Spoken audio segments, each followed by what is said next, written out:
இந்த மாமா சௌக்கியமா?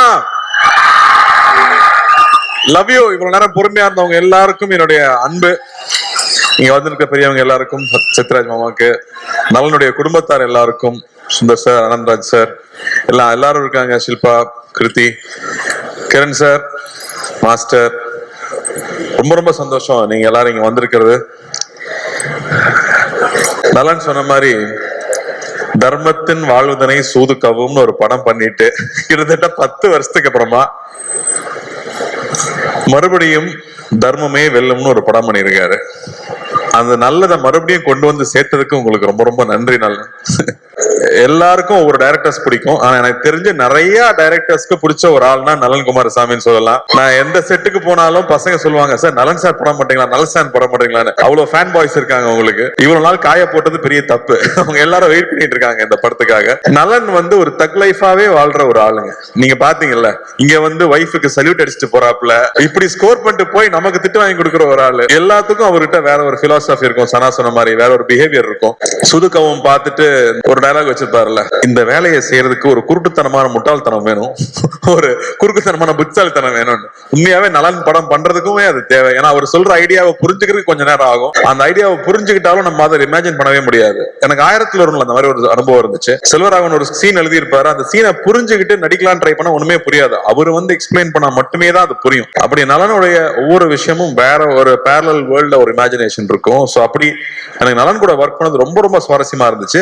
சுதுக்கவும் பண்ணிட்டு அவர் கூட படம் பண்ண போறோங்கிறப்ப ஜாலியா ஒரு படம், இந்த குழந்தைகளை கடத்தலாம், இல்ல அரசியல்வாதிகளை கடத்தலாம், அப்படி ஏதாவது ஜாலியா ஒரு கதை சொல்லுவாருன்னு பார்த்தா அவர் வாத்தியார்னு ஒரு கதையை கொண்டு வந்து கொடுத்துட்டாரு. மறுபடியும் பெரிய சவால். உண்மையா அந்த கதையை கேட்டுட்டு நலன் கூட ஒர்க் பண்ணணும்னு அவ்வளவு ஆசையா இருக்கு. ஆனா இந்த கேரக்டர் நம்மளால செய்ய முடியுமா?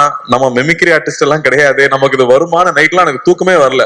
அப்போ நம்ம நிறைய அந்த கோட்ஸ் எல்லாம் பார்ப்போம் இல்லையா, நம்ம அந்த மோட்டிவேஷனல் வீடியோ எல்லாம் பார்த்துட்டு இருப்போம்ல, நைட்ல தெம்பு வேணும்னா. அப்படி பார்க்கும்போது அதுல ஒரு விஷயம் பார்த்தேன். சோ அந்த வீடியோல ஒரு விஷயம், எந்த விஷயம் உங்களை ரொம்ப பயமுறுத்துதோ, நம்ம எதை பார்த்து ரொம்ப பயப்படுறோமோ அதை போய் நம்ம ஃபேஸ் பண்ணிடணும். அங்கதான் growth இருக்குன்னு சொல்றாங்க. அங்கதான் நீ அடுத்த கட்டத்துக்கு போக முடியும்னு சொல்றாங்க. அப்போ இது ஒரு லைஃப் தான். நம்ம ரொம்ப திரும்ப திரும்ப பயந்துட்டே இருக்க முடியாது.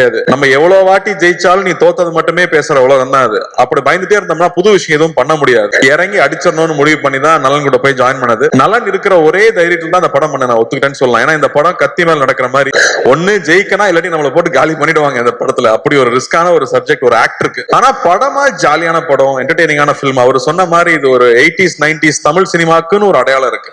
நம்ம எல்லாமே நம்ம ரூட்ஸை போய் தேடிட்டு இருக்கோம் இல்லையா. அப்படி தமிழ் சினிமாவுக்கு ஒரு அடையாளமா இருக்கிற மசாலா படங்களுக்கு ஒரு ட்ரிபியூட்டா அந்த படம் இருக்கணும் அப்படிங்கறது அவருடைய எண்ணம். ஒரு ஃபுல் அண்ட் ஃபுல் என்டர்டெய்னர்.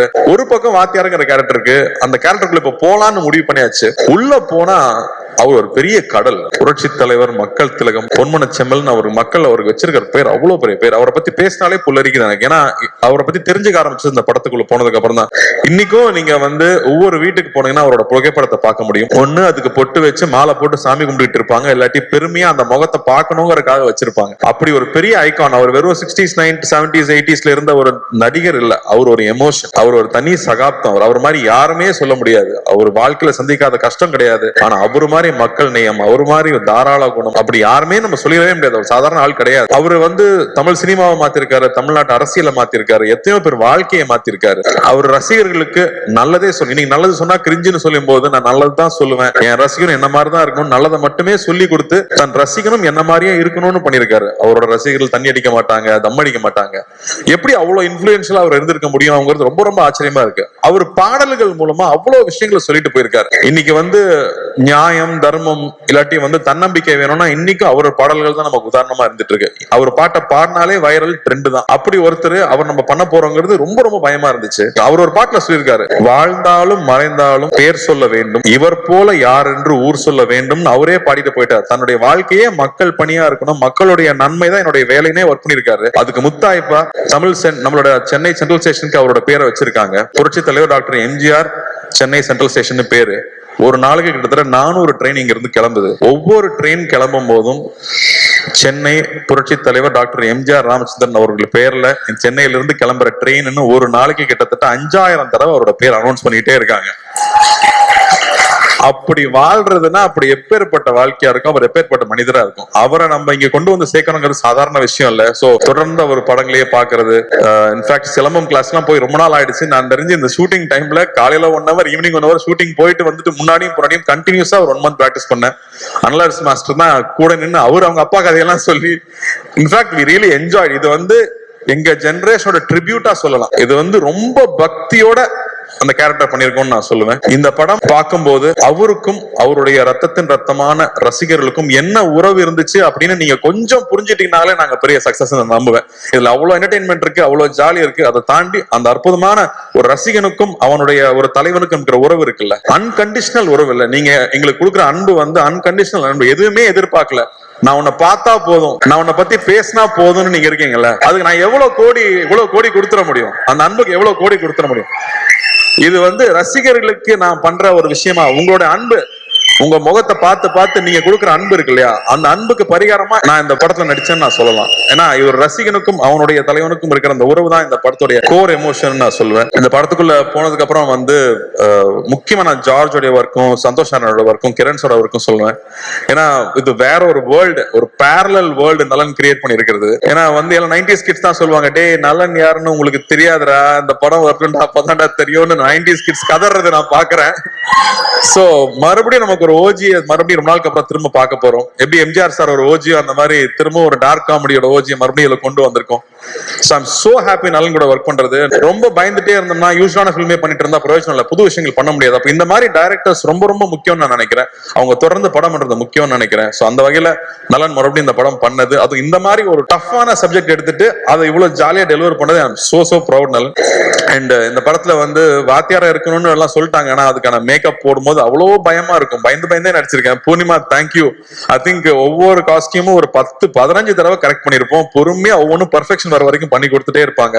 அதே மாதிரி செரீனா ஆகட்டும், என்னோட மேக்கப் மேன் முருகன் ஆகட்டும், அந்த மீசை வரையறதுல இருந்து அந்த உருவம் வேஷம் போட்டு வந்து அவரா நிக்கும் போது அவர் எப்படி இருந்திருப்பாருன்னு யோசிச்சோம்னா நமக்கு தலையெல்லாம் சுத்திரும்.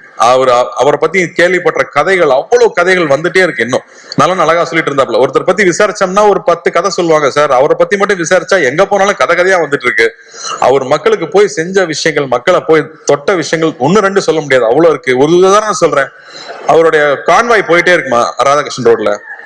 அப்ப வந்து கால் இல்லாத ஒருத்தர் அங்க வந்து டெய்லி நின்று கால்ல பாப்பாராம், கார் போகும்போது.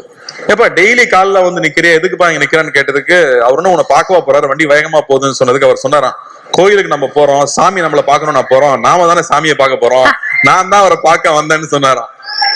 இப்படியே போயிட்டு இருந்த கார் ஒரு நாள் நின்றுருக்கு, அவரே இறங்கி வந்திருக்காரு, கையில எவ்வளவு பழந்ததுன்னு தெரியாது, எடுத்து கொடுத்திருக்காரு, கடை வச்சு பொழைச்சிக்க, பீடி சிகரெட் விற்க கூடாதுன்னு சொல்லியிருக்காராம். சோ இப்படி அவரு கிட்ட அவரை பத்தி இன்சிடென்ட்ஸ் வந்துட்டே இருக்கு. சோ அவரோட கோடான கூட ரசிகர்கள் எல்லாரும் இருக்காங்க. அவங்க எல்லாரும் நிச்சயமா நாங்க திருப்திப்படுத்துவோம் நம்புறேன். சத்யராஜ் மாமாவும் இங்க இருக்காரு, நான் பயந்தே தான் நடிச்சிருக்கேன்னு சொல்லுவேன். அவர்கிட்ட கேட்டுட்டே இருப்பேன், வாகேஸ்வர சார்கிட்ட கேட்டுட்டே இருப்பேன், ராஜ்கிரண் சார் கிட்ட கேட்டுட்டே இருப்பேன். சோ ரொம்ப சந்தோஷமா இருக்கு இந்த படம் வெளியே வருதுங்கிறது. சத்யராஜ் மாமா மறுபடியும் ஒரு மொட்டை பாஸ் வில்லனா நடிச்சிருக்கிறது ஒரு ஸ்பெஷல் எலிமெண்ட்னு சொல்லலாம் இந்த படத்துல. ராஜ்கிரண் சார் வந்து ஒரு கம்ப்ளீட் டிவோட்டட் எம்ஜிஆர் அவர்களுடைய ஃபேனா நடிச்சிருக்காரு, இந்த தாத்தாவா நடிச்சிருக்காரு இந்த படத்துல. ஆனந்தராஜ் சார் ஒரு பயங்கர ஸ்பெஷல் பிந்தாஸ் கேரக்டர் அவரு. சுந்தர் சார் எல்லாருக்கூடையும். Shilpa I think very brave of you to do this கேரக்டர்னு நான் சொல்லுவேன். ஏன்னா அவங்களுக்கு வந்து கண்ணம்மா ஒன்ன சாங்ல எல்லாரும் பார்த்து எல்லாம் கிறங்கிருக்காங்க பசங்க. மறுபடியும் இந்த படத்துல வேற ஒரு கேரக்டர்ல அவங்க பண்ணியிருக்காங்க. So this will be a very special film. எல்லாருக்கூடையும் ஒர்க் பண்ணது ரொம்ப சந்தோஷம். இது ரொம்ப வருத்திக்கிட்டு நிறைய எஃபர்ட் போட்டு பண்ண படம். ஸோ நிச்சயம் இந்த படம் வெற்றி அடையணும். ஞானவேலுக்கு வந்து மிரக்கல் தான் இந்த படம் வந்து இப்போ வந்து இறங்கி இருக்கிறது. அது புரட்சி தலைவரோட ஆசீர்வாதத்தோட இந்த படம் நல்லபடியா வந்து ரிலீஸ் ஆகணும். உங்க எல்லாருக்கும் ஒரு பெரிய அன்பு, பெரிய நன்றி.